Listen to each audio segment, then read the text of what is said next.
每日有24個鐘，但有幾多個鐘係留俾屋企人？今晚返屋企食飯，要認真。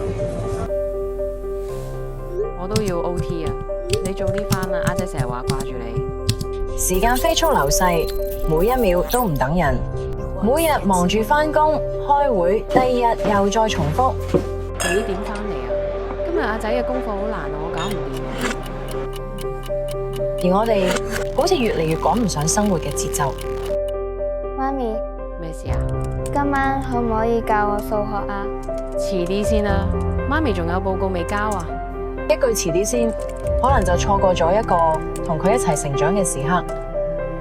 小朋友大得好快，童年得一次，錯過咗就冇辦法重來。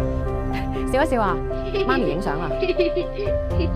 每個家長都想俾小朋友最好嘅教育，但係最難嘅係揾翻時間陪佢一齊進步。咁點樣先可以揾翻時間陪小朋友？10年前，我哋開始幫家長揾最適合小朋友嘅導師。10年後嘅今日 ，Tutor Circle 讓配對更優質、快捷、專業。無論何時何地，只要你有需要，我哋就喺你身邊。將教學交俾用心嘅導師，家長就可以專注陪伴，見證小朋友成長嘅每一步。Tutor Circle 10年走嚟，感謝每一位同行嘅家長、導師同學生。時間從來唔等人，教育都唔應該等。